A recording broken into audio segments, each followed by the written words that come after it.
Yo, selamat datang di channel Barang Second. Ya, di kali ini kita akan mereview barang yang gua dapat di harga 1 jutaan kecil ya. Ya betul, ini HP second, yaitu merek Realme 10. Dari segi desain, gua memang suka sih sama desainnya yang bisa dibilang nggak terlalu gede. Dan untuk backdoornya sendiri kita lihat kalau terpantul cahaya bahkan mengkilau gitu ya, ada efek-efek blitz aurora gitu. Nah, untuk layarnya sendiri 90 Hz sih sebenarnya, ya cukup lah untuk scrolling. Dan untuk speknya lengkap seperti ini, Helio G99 dan penambahan fitur RAM, ya ini gimmick sebenarnya. Nah, untuk kamera depan 16 megapiksel dan versi Android 14. Untuk sistem operasinya atau OS-nya sendiri pakai Realme UI. Nah, di sini gua pakai model gelap sebenarnya biar lebih enak lihatnya. Apalagi HP ini udah dilengkapi dengan Super AMOLED ya untuk layarnya, yang membuat kita memakai HP ini jadi lebih cakep ya, jadi lebih jelas layarnya. Nah, untuk device infonya seperti ini. Dia pakai UFS. Untuk SoC-nya bisa kita lihat pakai Helio G99 dengan GPU Mali. Nah, ini untuk sistemnya Realme 10 dan untuk layar ini bisa kita lihat di 90 Hz Full HD dengan kerapatan 480 dpi. Ya, lumayan lah untuk HP second. Dan penyimpanannya ini bisa kita lihat 128 GB. Untuk kontras maksimalnya sudah cukup cerah sih menurut saya, apalagi untuk di luar, apalagi ini sudah dilengkapi Super AMOLED. Oke, mari kita lanjut tes untuk gamenya gimana performanya. Nah, untuk gamenya kita akan ngetes 3 game ya di sini. Gak usah banyak-banyak, tapi ya untuk cukup lah untuk game. Pertama ini ada game Mobile Legends. Kita tes di settingan Red Super. Untuk Mobile Legends sendiri kita dapat di settingan FPS Super. Nah, ini di in-game-nya. Sini aku nyoba brawl saja ya. Untuk loadingnya bisa tergolong ya bagus lah, cepat.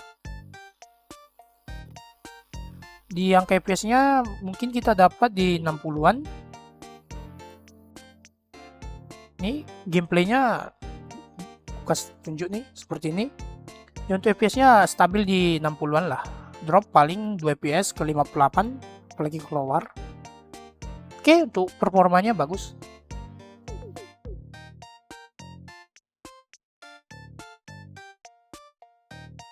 Nah, di sini game selanjutnya aku akan ngetes Delta Force. Untuk settingannya kita dapat di FPS Ultra atau Ultimate. Nah, untuk gameplaynya sendiri seperti ini.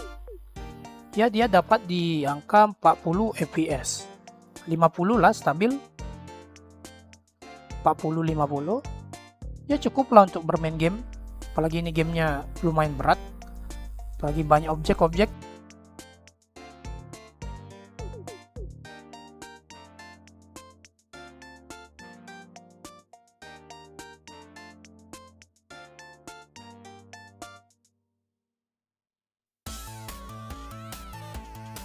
Nah, ini game terakhir yang kita coba, ini memang lumayan berat di HP ini karena dari segi GPU memang HP ini kurang.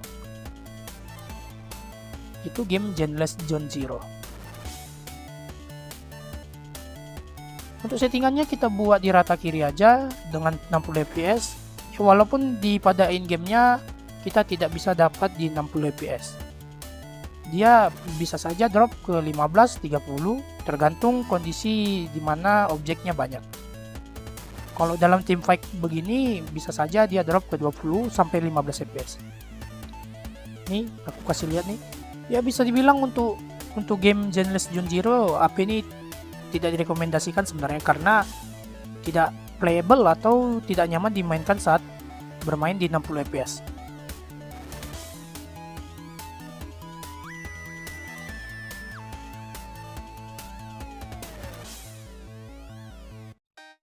Lumayan coy, 1000 polychrome.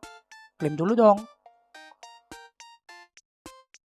Nah, untuk AnTuTu skornya bisa kita lihat ini ada di angka 555.000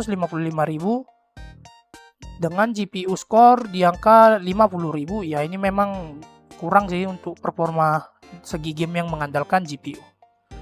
Nah untuk memorinya di angka 100 ribuan, dan untuk pengalaman user experience-nya bisa dibilang 160. Oke sih untuk HP ini. Dan untuk CPU-nya masuk di angka 220-an. Dan yang paling gua suka dari HP ini adalah fitur AMOLED-nya sih sebenarnya, Super AMOLED. Jadi kita bisa melihatnya perbandingan antara IPS dengan AMOLED itu sangat terlihat jelas. Apalagi kita kalau menggunakan layar hitam seperti ini. Nah untuk scroll Instagram dan sosmed oke sih menurutku. Tidak ada kendala sama sekali. Untuk tes audionya seperti ini, apalagi di 200%, tapi gua kecil aja deh di sini. Di angka setengah, nggak sampai 50%. Karena terlalu bising sebenarnya kalau di angka 200% dan bisa menjebol audionya.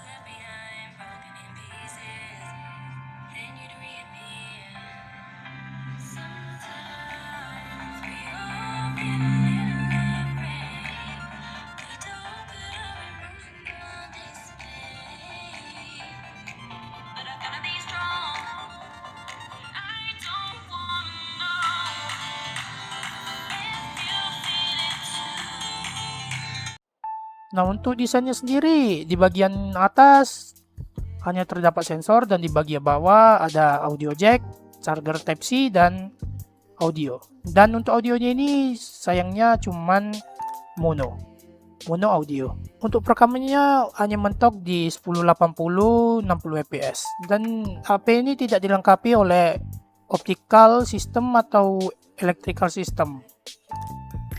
Hasil fotonya sebagai berikut dan hasil videonya sebagai berikut.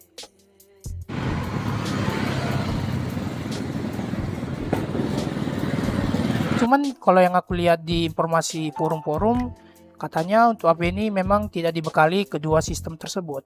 Menurut kalian layak nggak HP ini untuk dipertahankan atau dipakai untuk di tahun 2026 ini? Silahkan komen di bawah.